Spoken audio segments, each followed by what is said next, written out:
Well,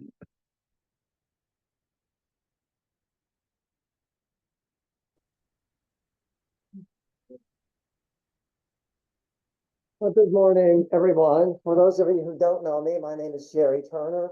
I'm the Band Engineering Director Emeritus at Possibilities. I'm really emeritus and loving it because I get to do the kinds of stuff now that I really want to do. And poor Michael gets to do the stuff that has to get done. So my presentation today is about the International Workshop on Aging and HIV. Michael went to Washington. I stayed at home and sat in front of my computer and did screenshots of every slide because that's the only way you're really going to get them. It was a 2-day affair with 38 presentations, 27 poster presentations. We're not going to cover all of that today. We simply won't have time. But Michael has a really excellent write-ups on the Possibilities website news blog. So if you go there, he's covered both days. You can pick up more information than you'll get today and maybe clarify some stuff that isn't here. And I invite Michael at any time to interrupt me and say, oh, that's wrong, or there's more information, or what have you. So don't be afraid to do that, Michael. Is there anyone else here who was at that conference? No. Okay. So the topics at that conference were wide ranging: perinatal infection and HIV. The other thing I want to say about that is the thing that really struck me was folks who were born with HIV are starting to age about age 30 now. And they are where many of us in this room are. So they're getting hit early. What does that mean? Like overall, like all this language is shaped. Finally, I started hearing 5-year lag. What do you mean by 30? I guess they're at 30, at 20 years old, they're 30, or most of the dandelions are about 30 years old. Yeah. Sorry. And so if you think about most of us, when we got infected in our 20s and 30s, started aging faster at that point. They started aging faster. And so they're probably 10 to 15 years older biologically than they are chronologically. Wanda? And another issue with the dandelions, like you were saying, is that the medication that they were taking, there was a young lady, one of the ladies that explained that was on was the, how was it, what do you call it? She was young, that was 5 years old, one of the virus, the medication was stolen. And then they were giving up, they were giving dandelions in dark doses. So they had to figure out, what do we give these young kids that allow them to live, but they don't kill them? So that's one of the issues also that the dandelions have to face, is living with the virus and trying to get medication that's perfect for real. You all lived through that in 2000. Like there were almost more people dying of drug toxicity than opportunistic infections. That's anyway. So that was an interesting way to open the conference. They also covered frailty, cognition, epigenetics, loneliness, mental health and quality of life, sleep, polypharmacy, geroscience, and implementation. I'm not going to cover all of those, so you'll know as we go through.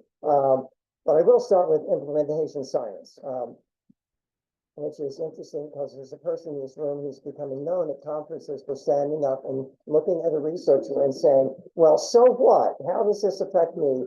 How am I going to incorporate this into my life? And that's the important question once the research is done. So I'd like to follow up with that today a bit. I will be doing some presentation and then having some questions for you about what we talked about. So this may pertain a bit more to your life. And if you have questions about that, please ask questions about the questions. So implementation science, I have this wham bang definition here. It's about 4 lines long, and I just explained what it was. it's scientists using the information they found and making that, work for, people in their daily lives. The example they used actually had to do with clinics. There was, a clinic in Brighton, England. Patients go to the clinic in Brighton, England, and they see their HIV doc, they see a gerontologist, they see an HIV nurse, and the pharmacist, and probably anyone else. So their visits, unlike here, you tend to go to an HIV doc and then sprout out from there, never missing visit. So how many people here are in clinics? Like, yeah, does that happen for you in the same visit or not? Yeah,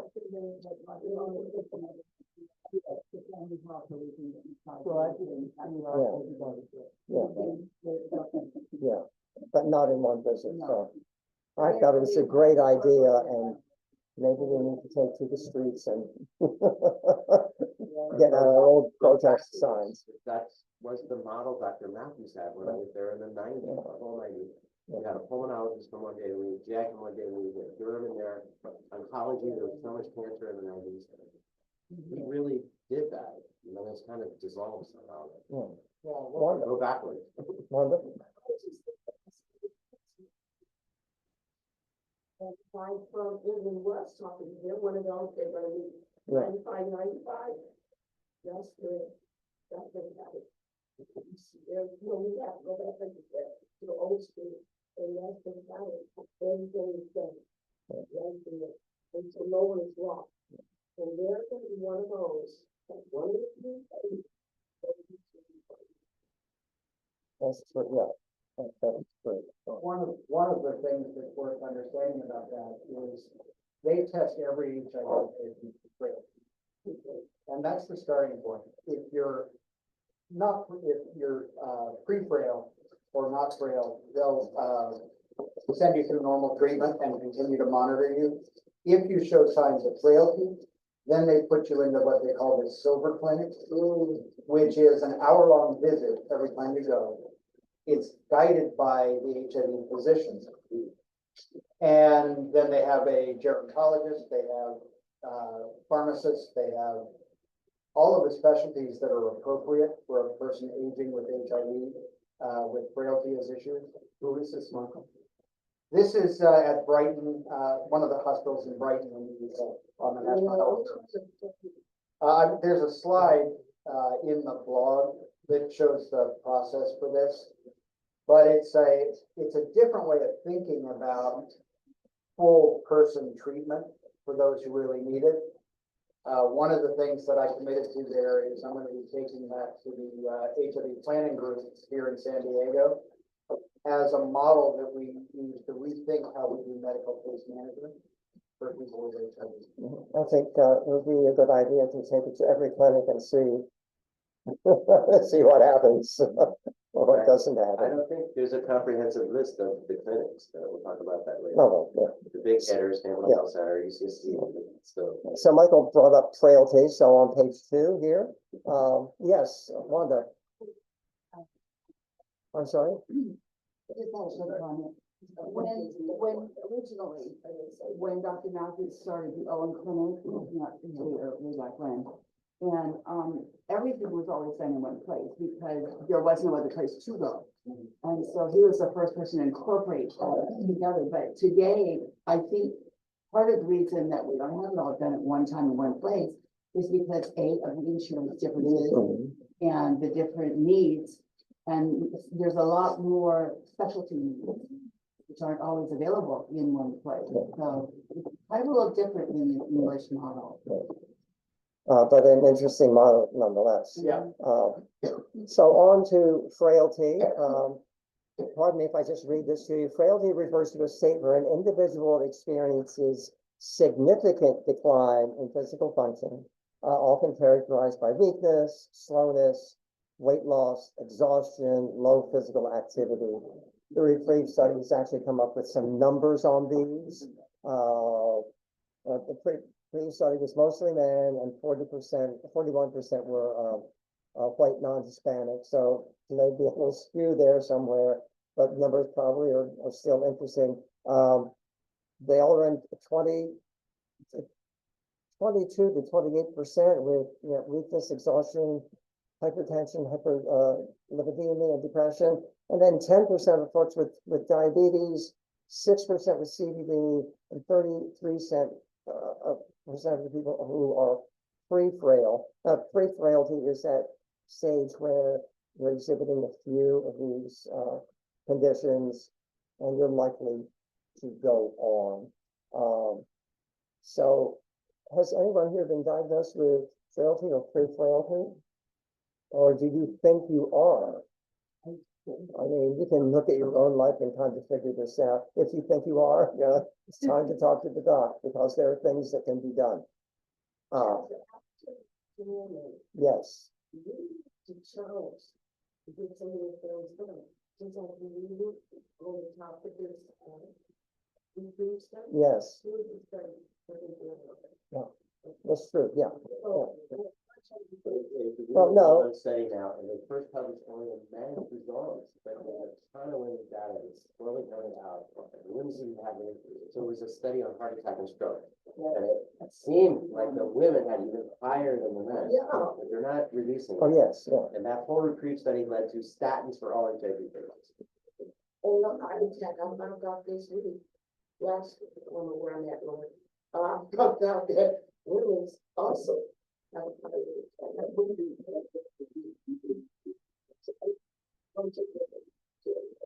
Yes, that's fine. One of the things that came up was gait speed, and there was a woman from Kenya who raised her hand and just very emphatically said, in Kenya, we walk slow. Yeah. So I think that indicates, you've got to look at the places people live and the societies they're in and the neighborhoods they're in. The problem I have with all of these studies is that they say they tend to use demographics that I feel make them still. For instance, if you really break this stuff down, you'll find that a lot of the studies, if you actually get upon the basic income level of the people, they get entirely different results. Oh, yes, of course, yeah. And that is a more important thing than this supposedly racial and ethnic breakdown. Yeah. But it also access to healthcare, overall health, and everything else. So let's move on to some of the things you can do to avoid frailty, because you can do a lot to avoid it or mitigate it. Exercise. The one thing they didn't mention that's always mentioned is nutrition. I was really surprised at that, but they did mention exercise, and that's moderate to intense exercise. They went over a program that used HIIT. It's called the Health Study, I believe in Seattle. HIIT stands for high intensity interval training, where you go at it with push-ups now and then immediately you go at it with squats and immediately you go at it with something else. And they found that people really improved. The problem was they couldn't get people to do it. So exercise of all kinds is very helpful. Also, anti-inflammation medications. They were talking about ART. There was no discussion of aspirin or any of those over-the-counter things. I don't know whether they would work with the inflammation that's caused by HIV. I'm sorry, ART, antiretroviral therapy.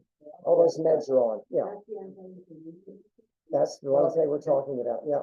The key to that is, that it's viral replication that's causing the inflammation. So whether it's, some other symptom or HIV, the more you get that under control and get the replication lower, the less impact you're gonna have from the inflammation that causes. So I looked up the National Institute of Aging and the National Institute of Health's guidelines for older Americans, exercise for older Americans. 150 minutes of moderate exercise a week. You can break that down to about 20 minutes a day, I think, 30 minutes a day. And then some resistance exercise twice a week. It's a study that I just read about last night out of England that found weekend warriors. The only time they exercise is on the weekend. They go to the gym and they're there for like 2 hours or something, or they're running all weekend. get just as much benefit as people who exercise every day. So if exercise, you just need to do something, I think. Yes, Wanda? I just want to share this because I thought it was funny. I read a study recently that they did with, older people who were, watched people exercising on a video, and they had people out there did the exercises, and it turned out the benefit was the same. Yeah. So I thought we could just sit there and watch them exercise. I question that one maybe. That seems like something that would suit. So my question for you is, how many people here walk 2 miles a day? This is all of your walking. Have you checked, you have a thing to check it? You know, you walk around the house, you walk here, there, yonder, you hit 2 miles a day. And okay, how many people here feel they're not exercising enough? Okay, so what's it gonna take to get you to exercise? I mean, what would be helpful for you to do that? Some personal training. Okay, and some personal training, okay, gotcha, yeah. Get a partner, someone else? Pick me up, Jerry. Do what? Pick me up. Pick me up? Bus service. So I agree. Maybe a Zoom thing, yeah. There's an exercise program at the center, for folks who are aging. It looks simple, and by the time you're done, you're exhausted. So.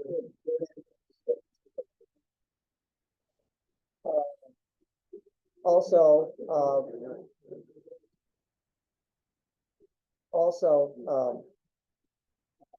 there's yoga every Wednesday.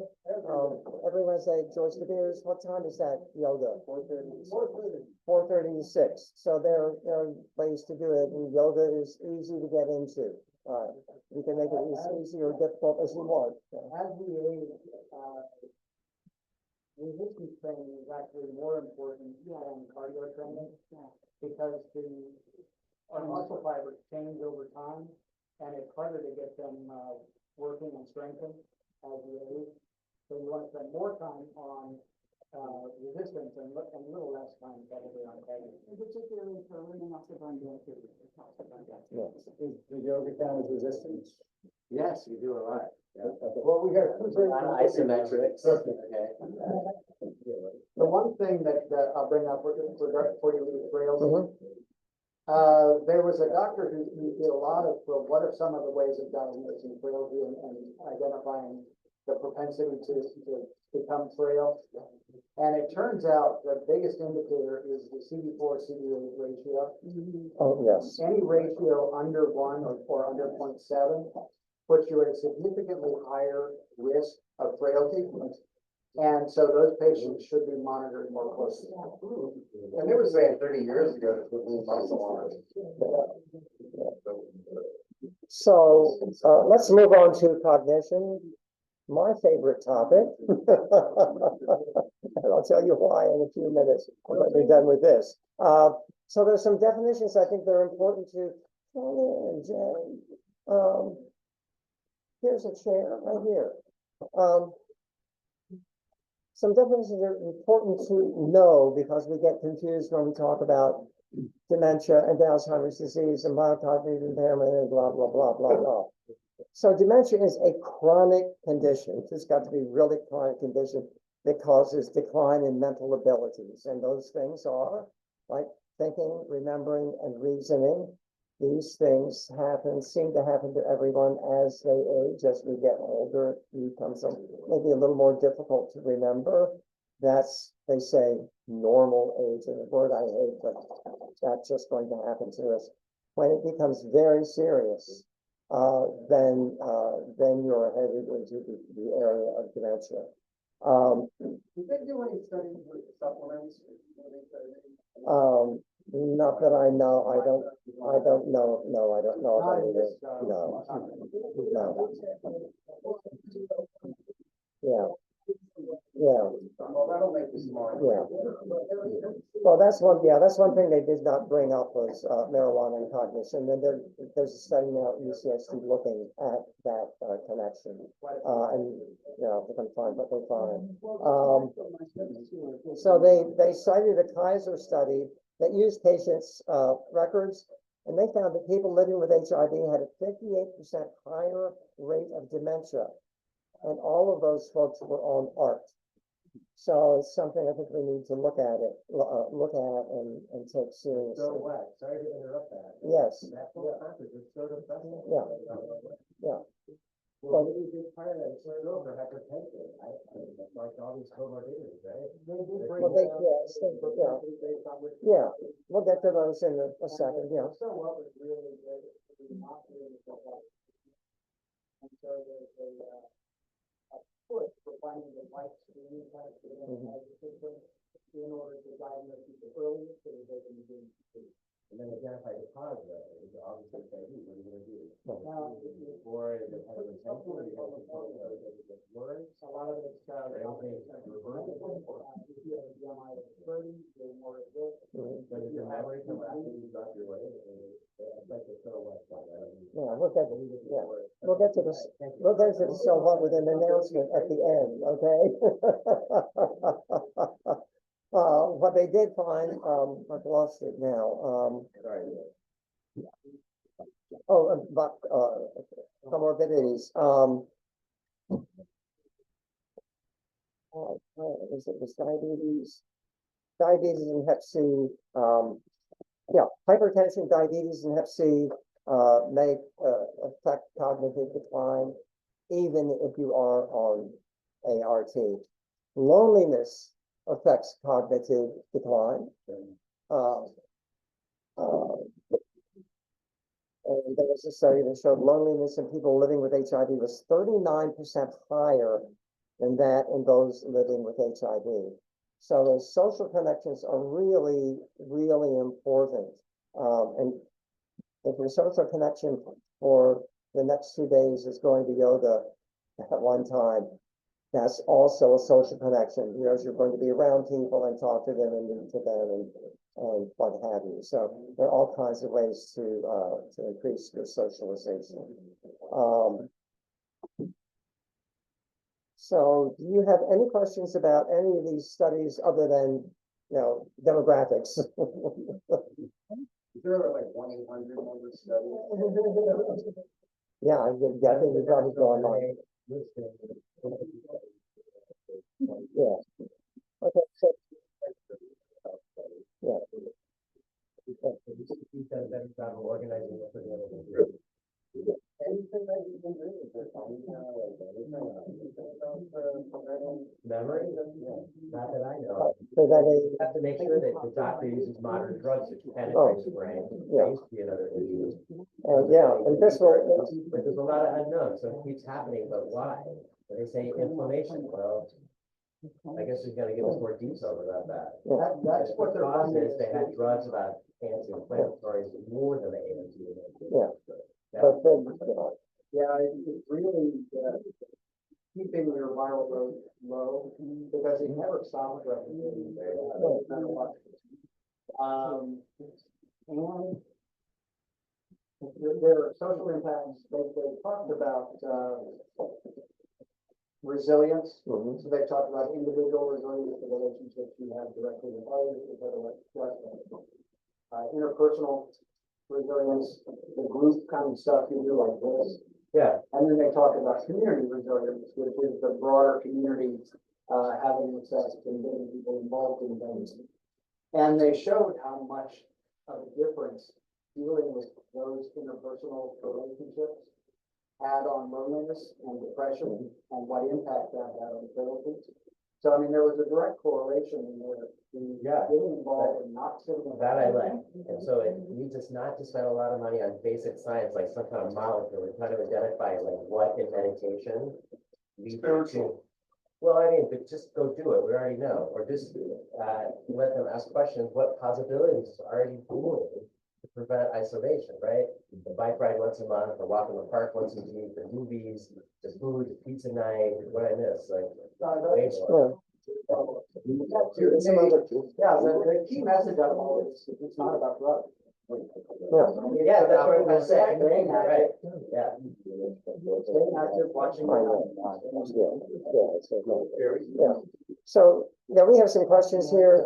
Go ahead, you and then John, and then Wanda, yes? Paul might have always said, over a decade ago, I was going to multiple meetings about different diseases, and I found the exact same summaries given for cancer or whatever disease it was, and giving the exact same result. So instead of attributing the problem to a particular disease, and basically the life-threatening illnesses and things that we have that we talk to, you say, it's not the HIV, it's not the cancer necessarily, it's not the diabetes, it's things like depression. And you say HIV about depression, but everybody is saying the same thing about their own particular area of study. So it's the life-threatening conditions that basically affect a lot of these things as opposed to the disease itself. It's the isolation of these things. John, I think you were next. I know, but this thing Yeah. is that they attribute this. One at a time. Yeah. Have their own conversation. Yeah, John? What age groups are we talking about? Are we just talking about HIV positive people or? This was an HIV and aging conference. Yeah. Someone has picked age 50. Okay. I don't believe them. I call age 50 the pre-adolescence of old age. So most of the studies were done, or the results came from people over the age of 50. I would assume so, and I can't tell you for sure. Yeah, It would be lovely if somebody included sleep in this. healthy they, sleep. yes, sleep was included, yes, for sure, yeah. Yeah.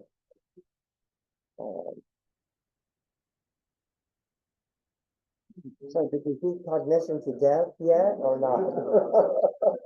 Is cognition considered mental health, under mental health, or is that? It is under mental health, yes. There was also, a session on geroscience and epigenetic. I don't know if I'm pronouncing geroscience correctly or not. It's a word that's new to me. But it is the study of the biologic, genetic, molecular, and cellular mechanisms that cause aging to be a major risk factor for chronic diseases and other conditions that affect older people. So this is what's going on inside your body. Well, that's part of it, yes. Yes, sometimes.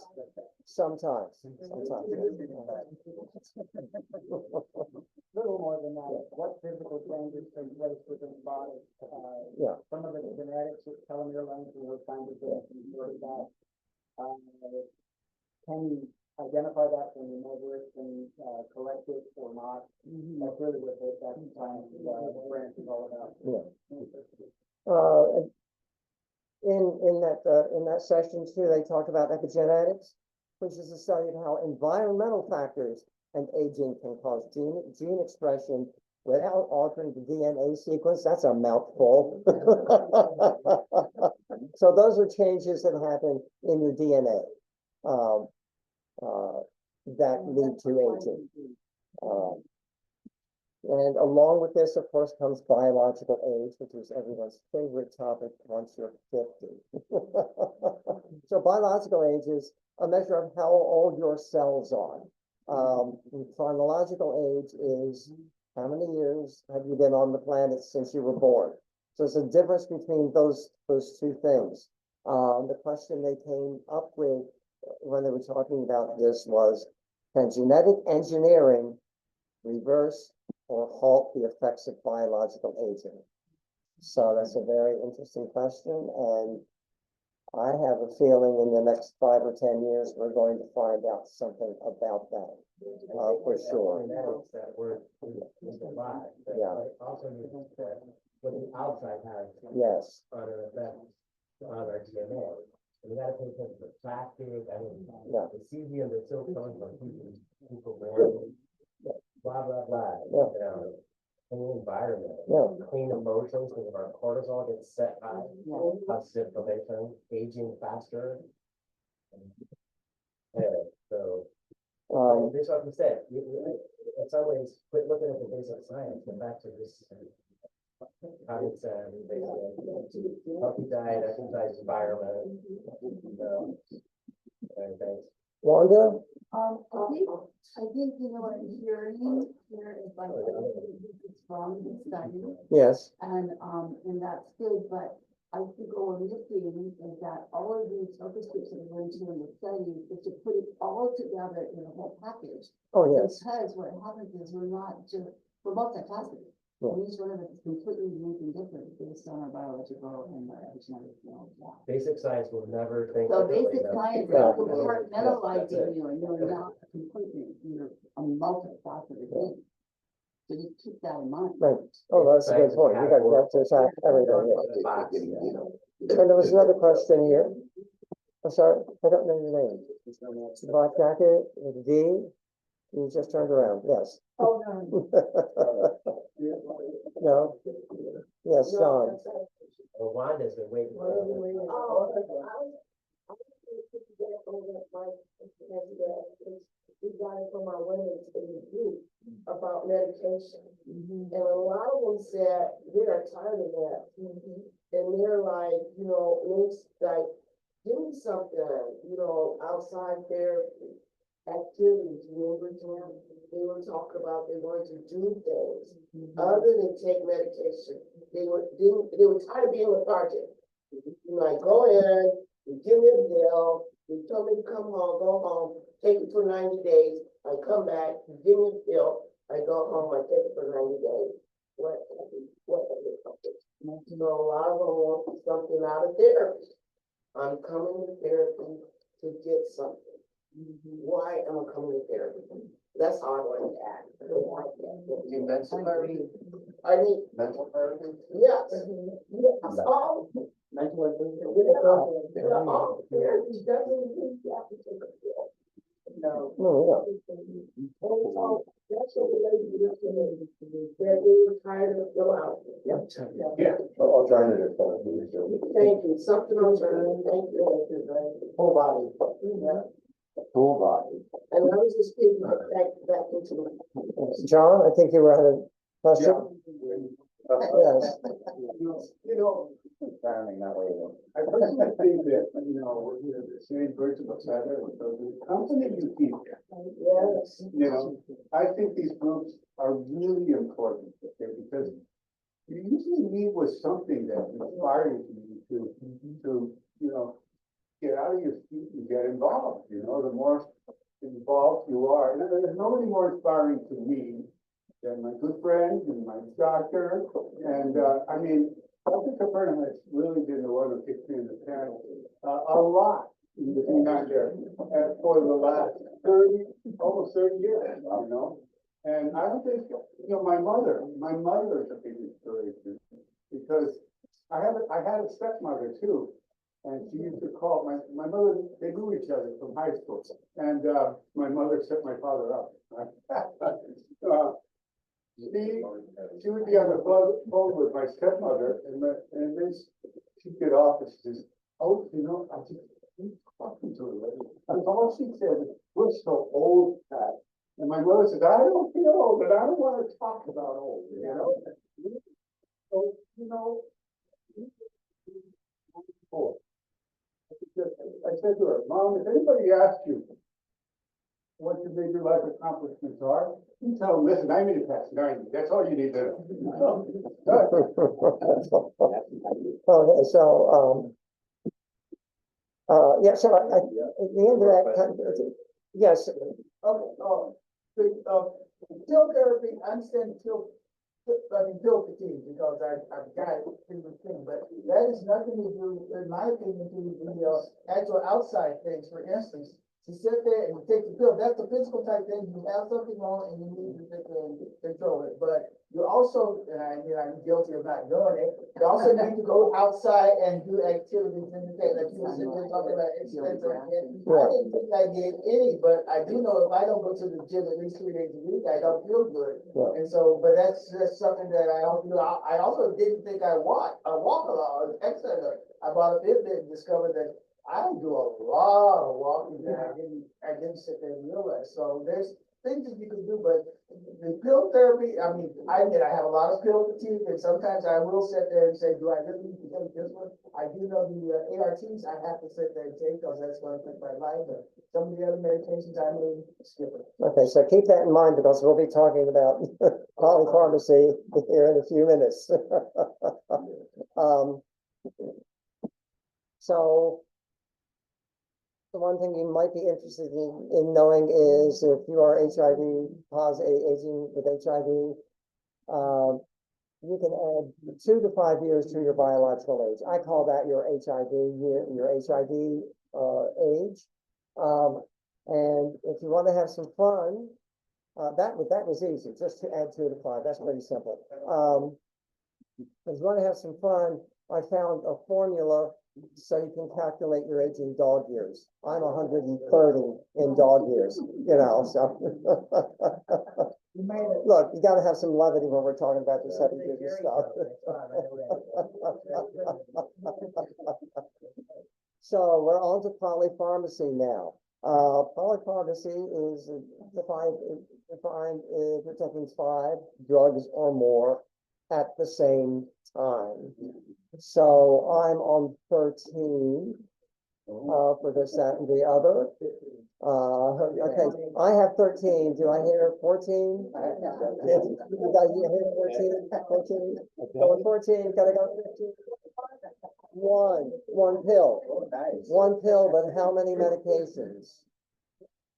No, but how many medications are in that one pill? 2. Lucky you. Lucky you. So we're on a lot of different medications, not just HIV medications, heart disease and, heart disease and,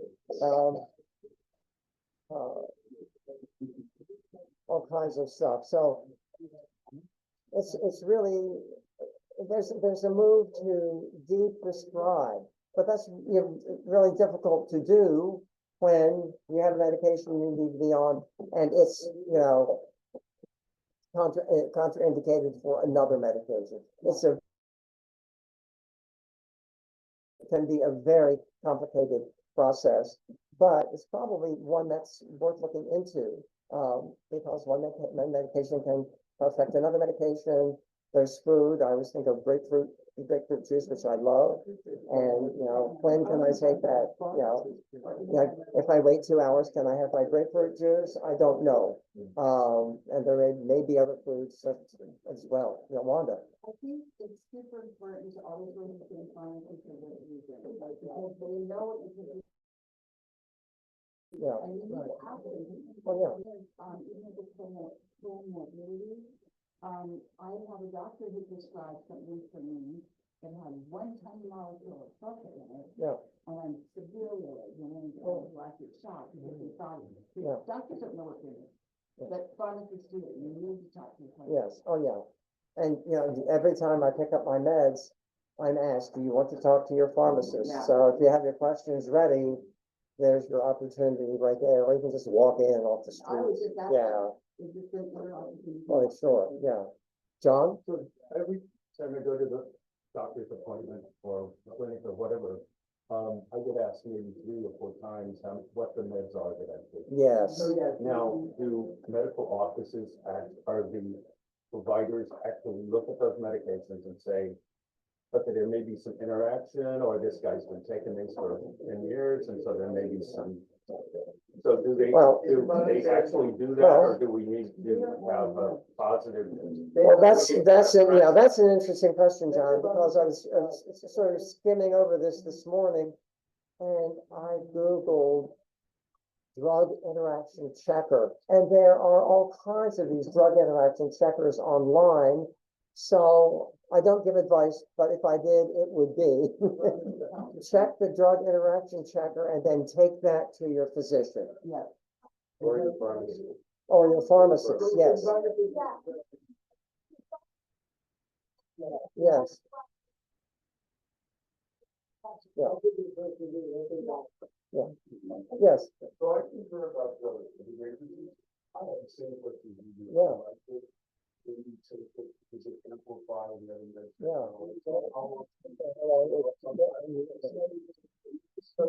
I'm on one drug because I take several. I have a pharmacist. My brain said it's only 1 pill. So when I'm on the phone drinking coffee, saying that I'm thinking about taking that pill, I forget if I took her around because I'm not cognitively aware. Yeah, I have to count them out again. No, I have a daily thing for my regular multivitamins. What I found out is, with the multivitamins that I was taking, the Biktarvy was working, the Concorda was on it. My viral load it was flipping. So with the pharmacy, they asked me, are you taking metals? I go, what do you mean metals? I'm taking magnesium, I'm taking zinc. Avoid taking those with your pills, separate them out by at least a couple hours, if not more, 4 hours. Then it corrected itself. So watch out for the supplements that have metals in them, magnesium, calcium. yeah. And yeah, so, take that, what you might do is there's the old brown bag pill thing. They said, put all your pills in a brown bag and take them to your doctor. Well, maybe you take them up to your pharmacist and line them up on the counter and say, what's going on here? Yeah, yeah. Yes.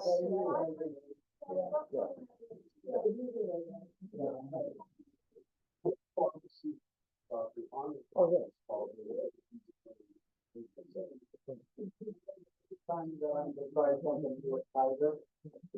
He refers to the pharmacist before he'll allow. Right, Make sure that's the yeah. And that's a good practice, but yeah.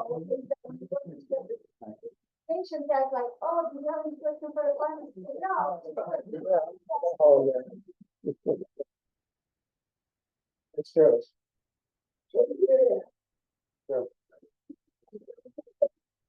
So that's all I wanted to cover.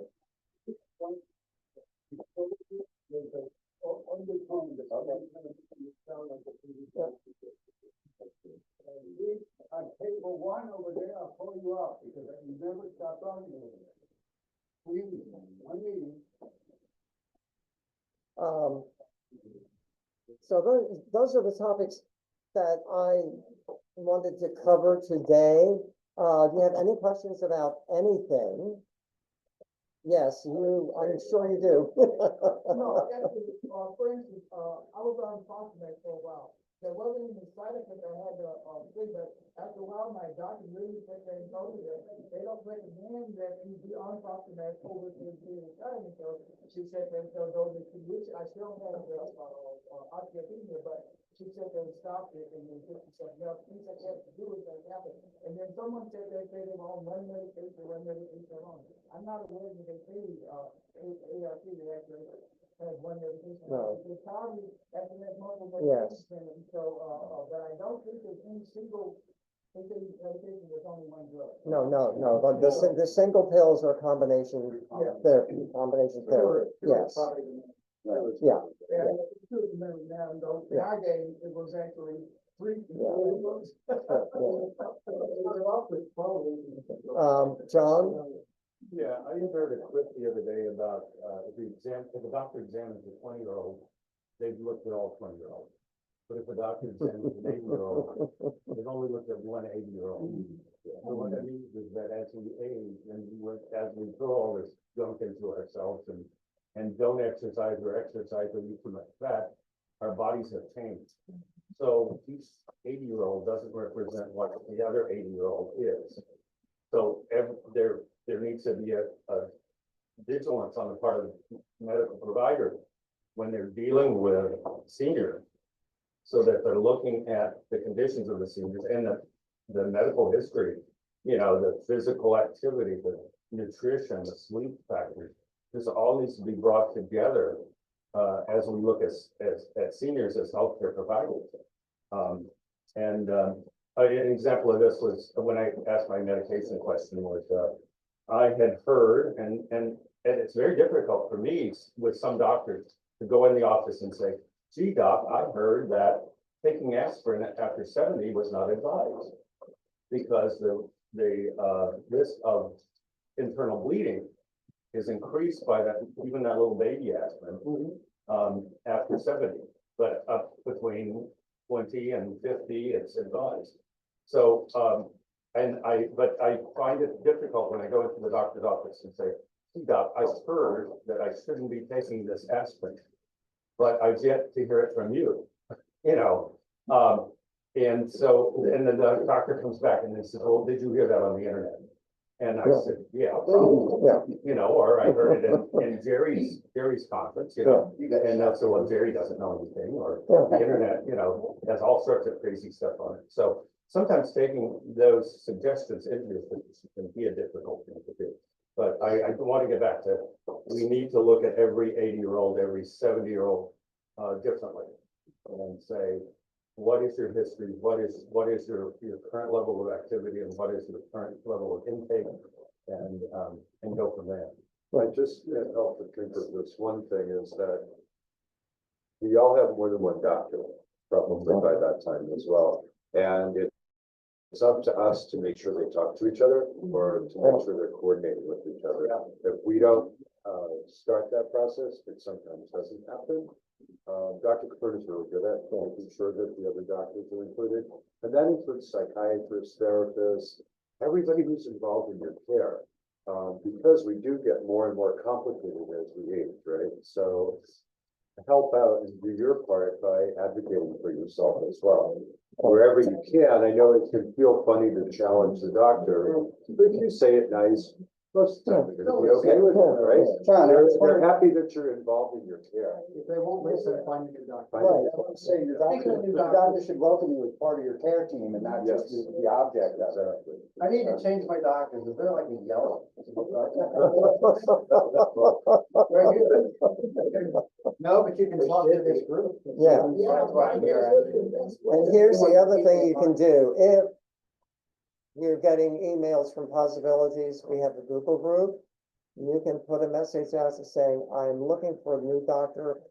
Please, do you have any suggestions, and tell me why you're suggesting this doctor, and you will get a ton of information out. Well, and you One have thing I to would, start with your insurance. Well, yes, Right. true, You have to yes, start true, there, yeah. and then we can figure out. Yeah. if And you so I have mentioned strength. I'm on scan or whatever the hell it is.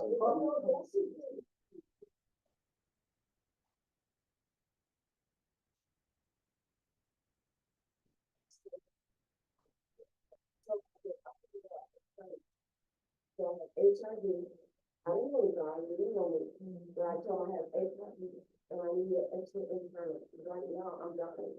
And he goes, I got you.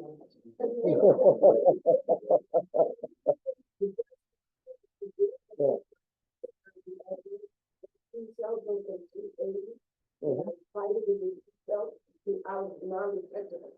That's year 2000. Yeah. Okay, been non-detectable since. Yeah. That guy led me to the water, and I did drink. So it's nothing wrong with firing the doctor. Oh, no. So, like they said, call the insurance, speak to customer service, and let them know what doctor. I just don't want a primary care doctor. I need an internist. ask the community as well. Yeah. That's true, yeah. You made a good point. You got to know. That's a starting point. Oh, yeah, Ask the community, let them know Yeah, the baseline for. I mean, or if you're with Kaiser, it's a very different. Okay, yeah. Right. You just tell the doctor. so, yes, Also insurance, thanks for bringing up insurance, because, it is the open enrollment period for Medicare. And also with most insurance plans, you can change them, you can fire your insurance companies too. Yeah. If you find your insurance companies not providing what you need and not giving you the answers that you want fast enough, you can fire them and go with a different insurance. But check to make sure your doctor's on the new plan. Yeah, you wanna talk about that? Okay. We had an insurance broker that came in and spoke, and if any of you had any questions or have any questions, you know, I'm not saying, I'm not advertising for him, but it's, you know, it's nice to talk to somebody that looks at all of these things, looks at all of these, The center has a guy that during open enrollment is here every Tuesday, I think, to talk to folks. And the third Thursday over 50 is the regroup that John sponsor, Yeah, that's the topic, the brain.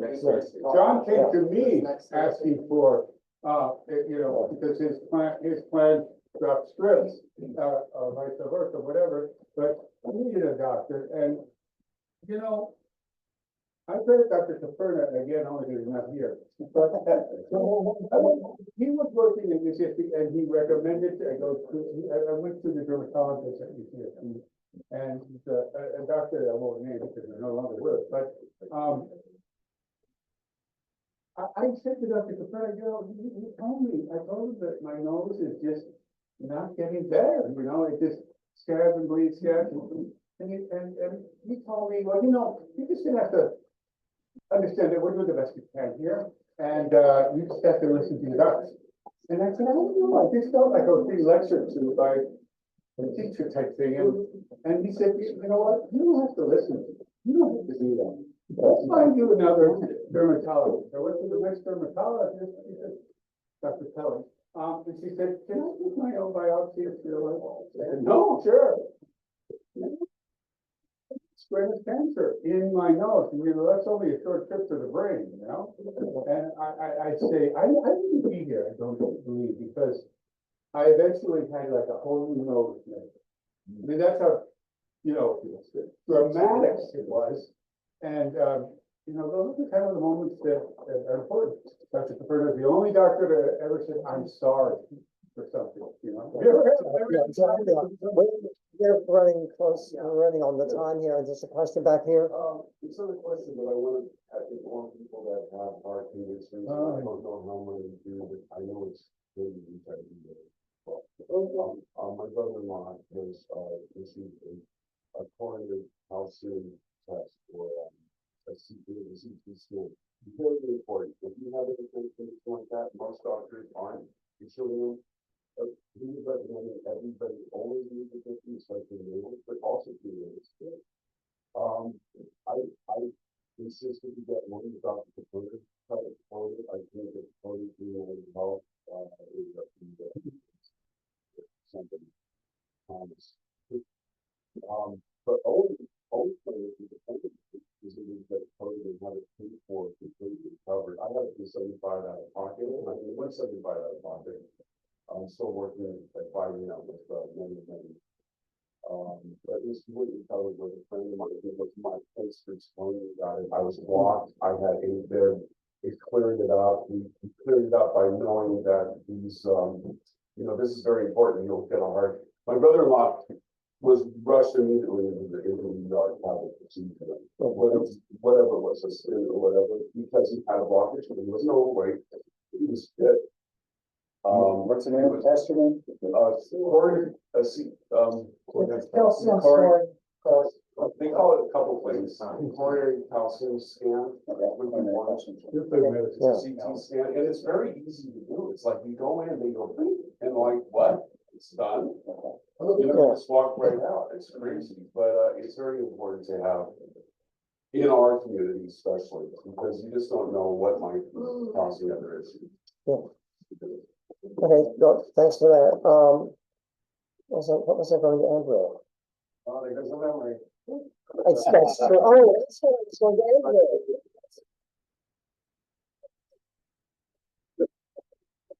So you've been telling some personal stories. I'll tell you a personal story.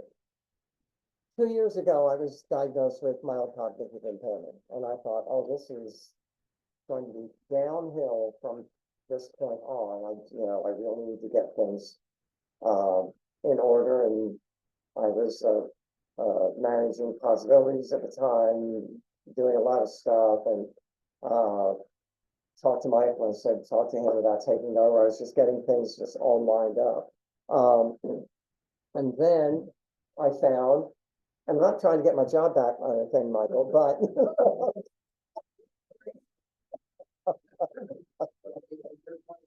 but what I found out was there were ways to handle things that I just had to handle things differently. I had to find a new way to do this, a new way to plan that.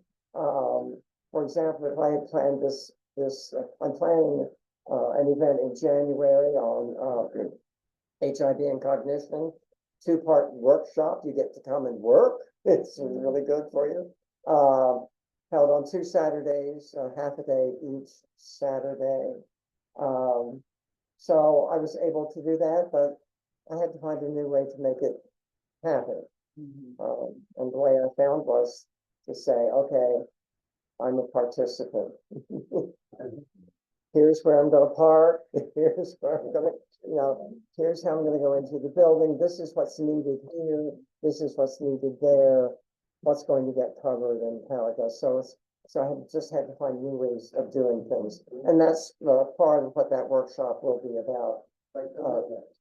Finding. Yeah. And there are things you can work with, and some of them I'll just give away 2 of them, 3 of them right away. Exercise, nutrition, and sleep. Start with those, and if you can get those down, you can go on to. And I would just add facility nutrient. That is just as important. Yeah. Nobody says much about spirituality. Wanda gave a Reverend Wanda over there, the people gave a speech about being the third leg. And I really can't stress enough that things like loneliness are very easily covered, because if you're just the type that finds religion in the foxhole, meaning you're desperate for something, maybe not going to work for you. But if you're involved with a church or a group that's educating you on spirituality, you will find that is your third friend. That is your friend right there when you're lonely and you are really suffering with other aspects of mission, whether it's just the fact that you don't know enough people and whatnot. That is such a great way to just have a friend that goes with you all. So, yes, I want to clarify something. Spirituality is not religion. yes, So, oh, I want to be real clear about that. Spirituality is finding that place within yourself that you can do things, create habits that pull you out of your depression from within. And so there are many things, whether it's taking off your shoes and going standing on green grass in the morning, that actually touches the earth, regenerates and it opens things up. Looking at getting out in the sunlight or opening the curtains as soon as the sun comes up, that lifts your spirit. So you are a spiritual being. It's just being in touch with that. And religion could be part of that. You can find a group that's wonderful, but don't conflate them because they're not the same. Yeah. Okay. Well, when I was thinking about this, I wanted you folks to be involved, and my God, you were involved. Much more than I thought. No, so thanks for doing that, and these, I think, conversations are really good. Yeah. And so other announcements this morning. I never hear anybody talk about volunteering. Volunteering is a wonderful way to meet people. I mean, my best friends in my life have come about because well, not all of them, most of them have come about because I went someplace and volunteered. I mean, you're with people of a like mind, and there's something to do. There's something, you're forced to be together to accomplish something, and that feels good. So so volunteer, it doesn't matter where or what. It's a great way to fight off that loneliness. Yeah, John? I have something. Go ahead, Lonnie. It's not just volunteering for the sake of volunteering. When I was first diagnosed, I was dying, literally dying. I did that. But we had a program called the Buddy Program. And the Buddy Program was a program that people who were homebound were taken out once a week by people who were not homebound in the HIV community to a movie or to a park or to a restaurant because they couldn't get it on their own. And that was really important. But those who were homebound had a list of people they could call from their head so that person wouldn't feel left out or alone. And the process of doing that helped save my life. Yeah, So I think we're trying to incorporate that. Before everybody takes off, I just want to let you know that the The HIV over 50 group here at the center meets, the second, or the First Thursday. You gonna talk about? Feel about it. What happened to the toilet?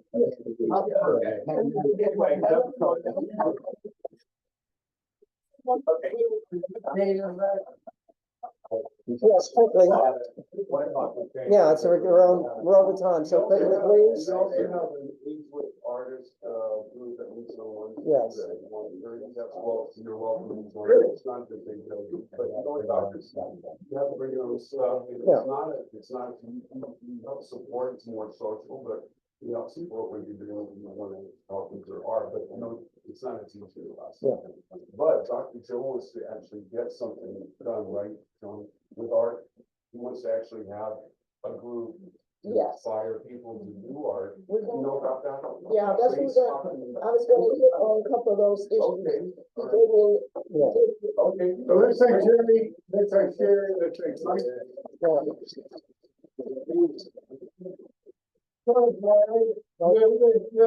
Thank you, I want to thank Michael. Michael, And for. Yes, Wanda, what do you have for us? Hi, it's Wanda, the other Wanda. Wanda. So, real fast, I was the one that started the, we were the first ones to get the women's group. Me and Jan and then we did it at, History Place.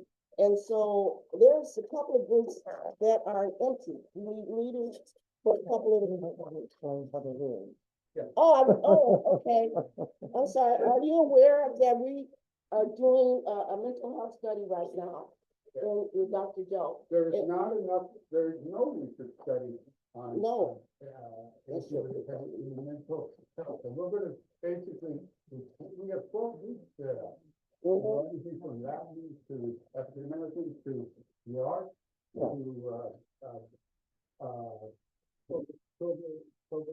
people.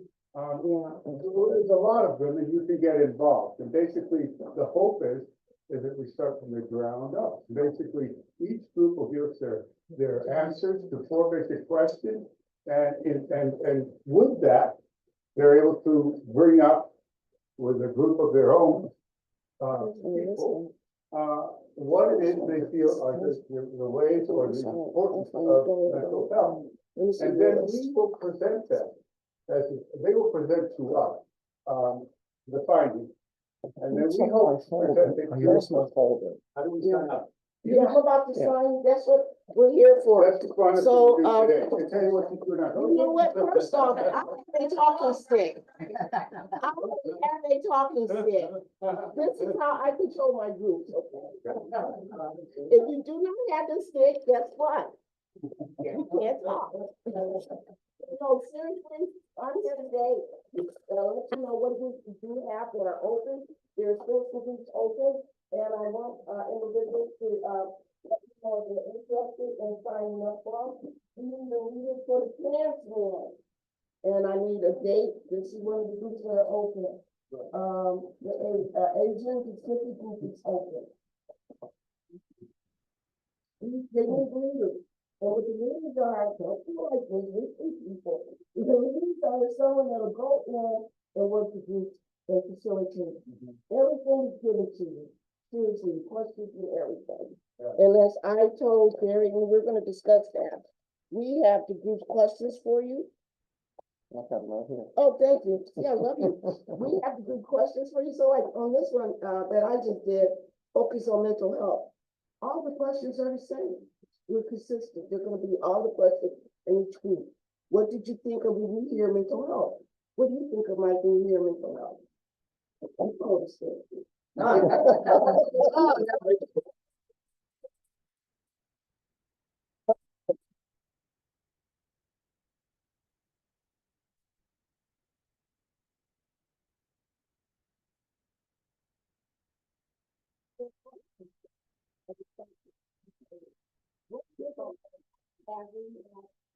What do you think of how you, and what worked and did not work?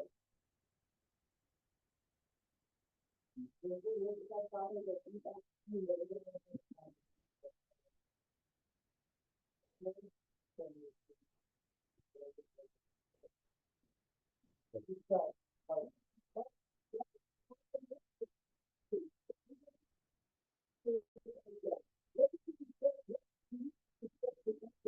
to help improve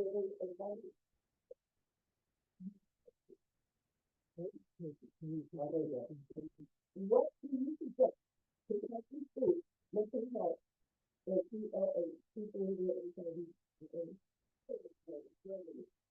Well, I don't know, I would say, I think the art group is a good idea. Okay.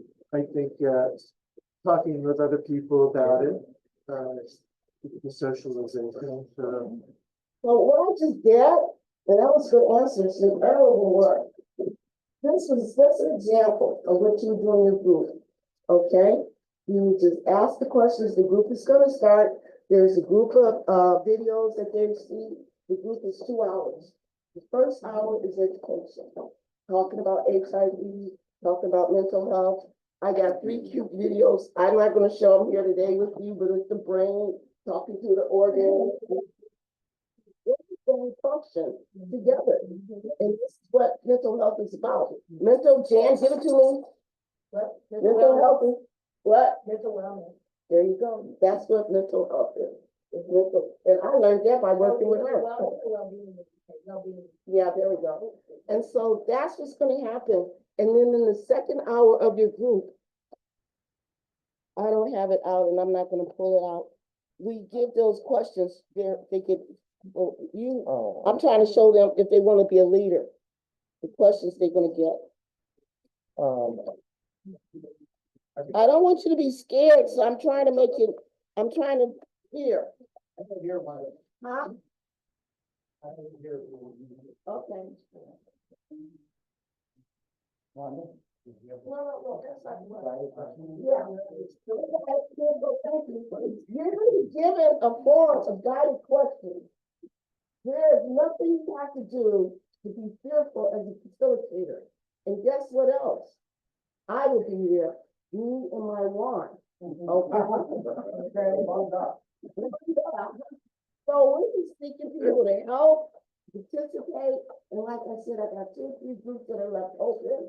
Think about it, get back with your group people, and let them know if they wanna be a part of the, groups, and we'll be there, okay? I'm gonna be there for the groups that are coming up on December 2nd. Whose form is that? I don't know who's. Thank you. Yeah, if you want. Another one. Where? No, I'm giving the ones that were open. There's 3 groups that are open. So anyway, there will be, you'll be hearing more about this, about the dates and times of Oh, going. yeah, and then, he said mention recording, where's it at? Stay with us for 5 more minutes. 5 minutes, I'm sorry.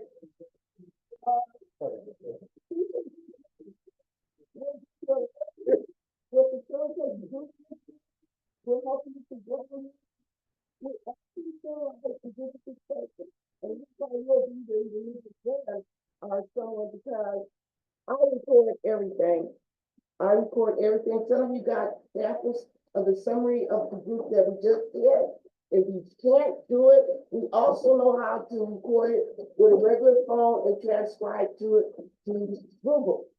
So you can get a printout. Jan, can you hold the summary for me? No, my son. Oh, yes. You get a detailed printout of the summary of the report. So everything's done professionally. You don't have to do anything. The recorder will record. We will take the recorder. We'll plug it into the computer. We will hit transcribe, and within 30 minutes, you'll have a full report. So cool, I'm like, So one thing I'd like to say about the Go ahead. recordings okay. is, after I the, didn't show you how to make the wand. Yeah. No, okay. after the transcription is made, names will be removed from the Yes. final report. That's really very important. So, I'm doing the group when I'm doing a group at the CAB meeting on December 2nd, the, ADRC CAB meeting, Mhm. December 2nd, on December 12th here. for this, HIV seniors, discussion group, that will be, the meeting, on December 12th. Oh, I didn't see that. Will be this Your Voice, listening session. I have 2 sessions I don't have dates for yet, which will be held at 4200 Texas Street for long-term survivors. So, and We need a this is like being formed right now as we're going, so you'll be hearing more about it. Do you know the James group is December the 11th? Here are the groups that are coming up. Yeah, December 11th at 6 o'clock. Thank you, Rose. Is Jan, I still need a trans man. And I have, we've done a women's group, I need an Asian group. Those are the 2 groups I'm really looking for right now. The ones in red. Oh, Asian.